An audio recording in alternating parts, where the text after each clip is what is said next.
Hindustan paper corporation দুটা মিল, আপনার Nagaon paper mill এবং জাগিরোড কাছাড় পেপার মিল 5 গ্রাম আন্ডার লিকুইডেশনে আছে। কোনো solvent party HPC take up করার জন্য আসে নাই, যার জন্য লিকুইডেটার গত সেপ্টেম্বর মাসে এইচপিসিতে লিকুইডেশন প্রসেস আবার স্টার্ট করার জন্য এনসিএলটিতে একটা পিটিশন দিলেন। তখন আসাম গভর্নমেন্ট তরফ থেকে যাতে লিকুইডেশন না হয় বা প্রসেসটা স্টার্ট না হয়, একটা চিঠি দিয়ে লিকুইডেটারকে অনুরোধ করা হলো যাতে করে আমাদের এইচপিসি ব্যাপারটা ওনারা দেখছেন এবং সেন্ট্রাল গভর্নমেন্টের সাথে টেক আপ করছেন এইচপিসি রিভাইভ করার ব্যাপারে এবং এমপ্লয়িজদের ডিউজ ক্লিয়ার করার ব্যাপারে। 1 মাস সময় ওনারা চেয়েছেন। তার 1.5 মাস পর 29 অক্টোবরে ওনারা আরেকটা চিঠি দিলেন, দিয়ে ওনারা অনুরোধ করলেন যে আরও 2 মাস ওনাদের সময় দেওয়ার জন্য।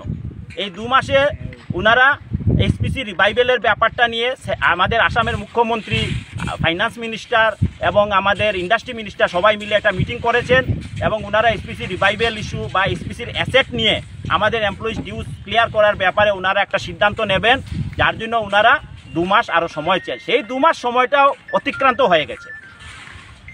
এনসিএলটিতে গত সেপ্টেম্বর থেকে আপনার ডিসেম্বর অবধি 7 বার আমাদের কেস লিস্টিংয়ে ছিল, কোনোবারই কোনো হিয়ারিং হয় নাই এবং কোনো অর্ডারও পাস হয় নাই আমাদের কেসে।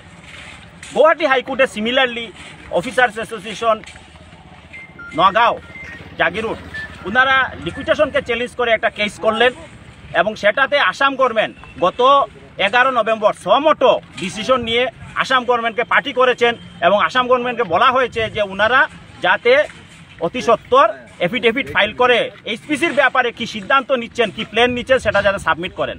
গত 6 জানুয়ারি সেটা ডেট ছিল, কিন্তু সেখানেও ওনারা সম্পূর্ণ নীরব ছিলেন। এদিকে আমাদের হিউম্যান রাইটসেও আমাদের এমপ্লয়িরা কেস একটা ফাইল করেছিলেন, এটারও ডিসপোজ হয়েছে এবং ডিরেকশন দেওয়া হয়েছে সেন্ট্রাল গভর্নমেন্টকে যে আমাদের সবগুলা জিনিস যাতে ক্লিয়ার করে দেওয়া হয়।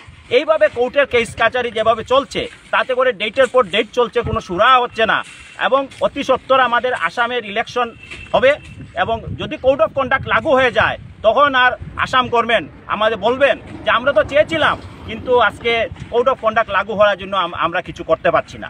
আসাম গভর্নমেন্ট 3.5 মাস সময় নিয়েও এইচপিসির ব্যাপারে ওনারা কোনো সিদ্ধান্ত নিলেন না, কোনো প্ল্যান ফাইনালাইজ করলেন না, যার প্রতিবাদে আমরা আজকে এই আন্দোলনে নেমেছি এবং আজকে আমরা এখানে ধর্ণা কর্মসূচি পালন করছি। আগামী শনিবারও আমরা 9টা থেকে 10টা অবধি ধর্ণা কর্মসূচি পালন করব এবং আগামী 18 জানুয়ারি সোমবার আমরা এখানে 2 ঘন্টার অবস্থান 10টা থেকে 12টা অবধি মিল গেটের সামনে অবস্থান ধর্মঘট পালন করব এবং আমরা আগামী দিনে আরও বৃহত্তর আন্দোলন করতে বাধ্য থাকব এবং আমরা আজকে যে 79 এমপ্লয়িজ ডেথ হয়েছে এবং আগামী দিনেও আরও যে ডেথ হবে তার জন্য সম্পূর্ণভাবে আমাদের সরকার দায়ী। সরকারের কাছে আমাদের বিনীত অনুরোধ, আপনারা অতি সত্বর আমাদের মিল রিভাইভের ব্যাপারে এবং আমাদের স্যালারি ডিউজ সব কিছু ক্লিয়ার করার ব্যাপারে আপনারা সিদ্ধান্ত নেন এবং আপনাদের মতামত অতি সত্বর জানান বিফোর ইলেকশন ডিক্লেয়ার হওয়ার আগে, না হলে আমরা বৃহত্তর আন্দোলন করতে বাধ্য থাকব।